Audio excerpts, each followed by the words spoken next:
Good evening friends. Today we will see word part 2. We will start where we ended yesterday.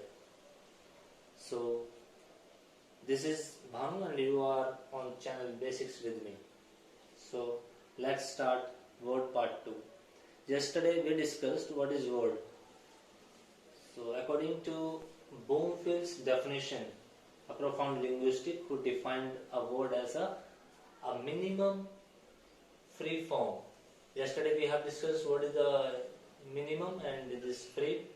So according to his definitions, all the words were not suitable according to his definition, like younger, older, postman, because his definition was not working with words like national, younger, older, postman. Why?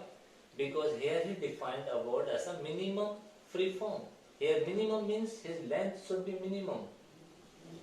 This can be broken down into two parts, young plus er, younger, old plus er, older, like this, post plus man, postman. But it should be minimum, like post, only post, then it is minimum. And free, it can be said free because it is free. Second example is it can be used as a one word, national, that's why it is free. Got it? So to rectify these limitations, they have introduced a new terminology, morphemes. Morphemes, what does it stand for? The smallest elements that have meaning. Morpheme, the definition of morpheme is the smallest elements that have meaning or that perform grammatical function. Morpheme is the smallest element that have meaning, it has some meaning, and if it don't have meaning, then it should perform grammatical functions. Suppose all the words like younger, older, national comes under morphemes. Second, all forms, I am saying this forms like, I am not saying words, these are forms because they does not have the capability to stand alone, they can't make any sense, al, s, ed and all.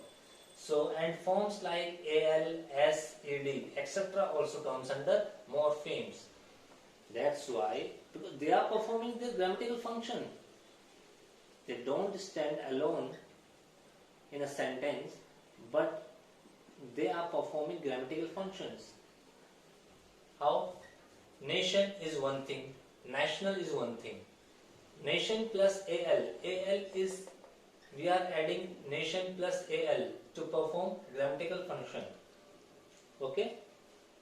Now, morpheme is free from condition of Bloomfield's definition. Morpheme don't have any restrictions of Bloomfield's definition. Morpheme, you have meaning here, and according to Bloomfield's definition, you also have minimum and free. This minimum is not applicable here, but under morpheme, it is acceptable. So, they have got this word morpheme. Now, second term, monomorphic. According to this, words which contains only one morpheme. Mono, here mono. Mono means one. And morphic, same. Morpheme, morphic. Words which contain only one morpheme are called monomorphic.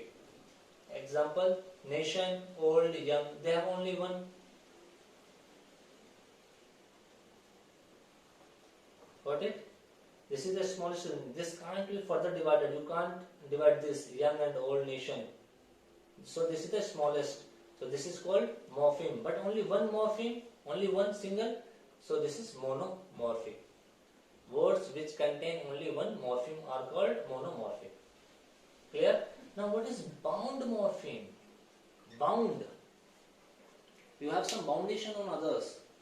So here, a morpheme which must combine, a word which must combine with free morpheme. Bound morpheme are those morphemes which combine with a free morpheme. Here free, this is the free morpheme. Here nation, morpheme, smallest element. A morpheme which must combine with a free morpheme to be realized as a word. This free morpheme is combining with this bound morpheme and becoming national, which is realized, recognized as a word. Young plus er, younger, it is a word. Young, capable to stand alone, that's why it is a morpheme. Single morpheme, smallest element. But this er can't stand alone. But this word, but this form, this element is performing grammatical function. It is performing grammatical function. It is adding this young and becoming younger. So, a morpheme which must combine with free morpheme to be realized as a word are called bound morphemes. Examples of all bound morphemes are this al, er, ed, est, etc. I hope this is clear. This was the basic before entering to terminology morphology, which is a very big topic. So we will go in step and keep clearing your doubts. If any doubts, please just comments down below. And if you like this video, so please don't forget to subscribe. If you have any comments, please just make sure it should come to me so that I can get it better to you. Thank you. Thank you for watching.